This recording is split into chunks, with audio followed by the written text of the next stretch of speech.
With this video, you'll learn how to search a category in Ancestry and also how to narrow and broaden your search and to filter your results until you get something that you need. So most people, when they first start with Ancestry, will search all collections. Ancestry is a repository of hundreds and hundreds and hundreds of different databases. So it's often more reliable and faster to search a particular category, especially if you know you're looking for a certain type of record.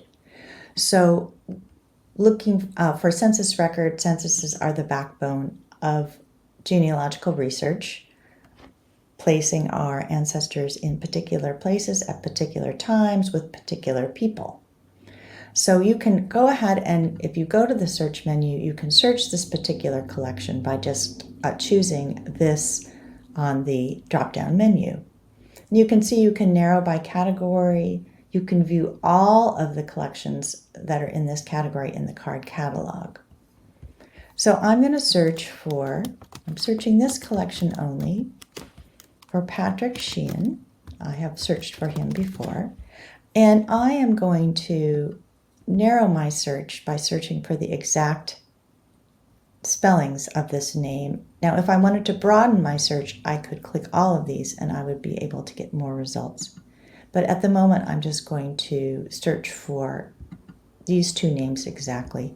I know that he lived in Ireland, was born in Ireland, and I know his birth was around 1862. So those are things that I know. I'm not going to fill out any of the other information right now. Oh, I do know he is male because I don't want to narrow my search that much. So I'm going to go ahead and search.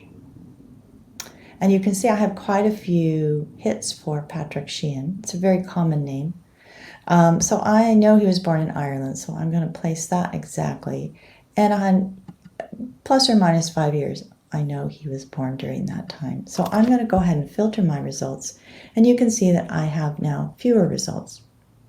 So I know that he lived in the United States around 1900. 1900 is a nice census, gives you a lot of information. So I'm just going to filter for that date. And here I have a Patrick Sheehan in New York, and then I have a Patrick Sheehan in Ohio. I know he lived in Ohio, so let's take a look at that census record. So here is the census record, and this is how it is indexed. So when you search, you're actually not searching this document. You are searching the index record for that document. And that's why there might be some errors.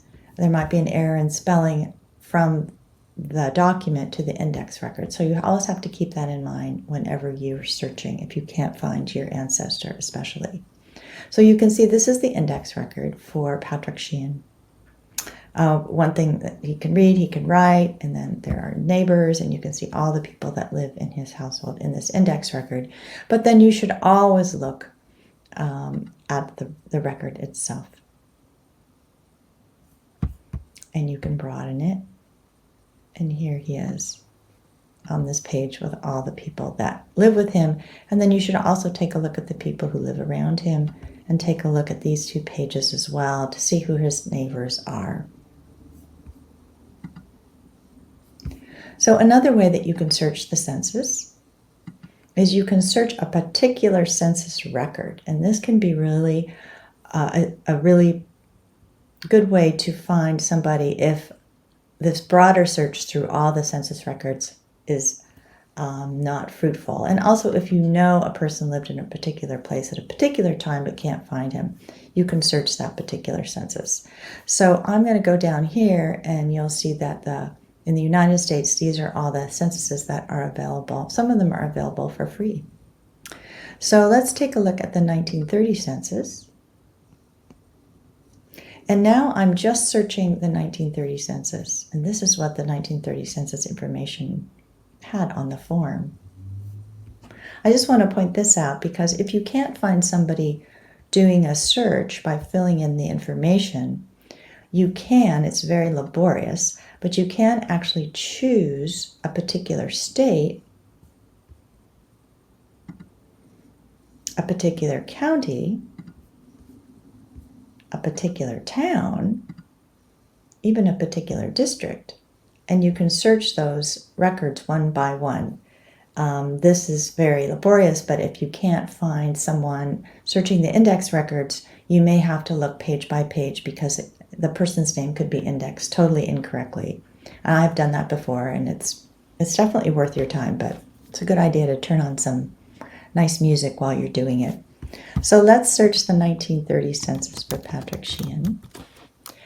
And if I don't want to search him exactly, I can, once again, I can broaden it, and I'll get all sorts of people. Sometimes people use initials, so that can be really helpful. I'll put in the same information that I had before, and I'm going to say exact. So it'll bring up quite a few people, 317, so that's quite a bit. I know he was born in Ireland, so I'm going to say that. And I know he was born around that time period, so I'm going to filter there. Okay, so we have someone who lives in Massachusetts, and I knew that he lived in Ashtabula, so let's take a look at that record. All right, so here we have him at 68. He's still living in Ashtabula on Station Street. He owns his home. This is the value. In 1930, they wanted to know who had a radio, which is interesting. Tells you something about their finances. He's a naturalized citizen. This is his stated immigration year. And then there's a lot of people living in this household. This happens to be my husband's mother, and this is his grandmother and his aunt, all living in the same household. So this is a very interesting census for this family. So once again, if you want to search particular types of records, I highly recommend on Ancestry that you go to that particular collection. Let's take a look at what is all in this collection. The card catalog, which you can get also from the drop-down menu. This is the card catalog for voter lists, and you can see they have some new things. And you can say, well, what did they have in the 1900s? Once again, you can filter this list. You can also filter it by country. So when you go to Ancestry and you search for census or voter lists, I highly recommend, once again, searching that particular category. I think you'll find that your searches are more fruitful and also more effective.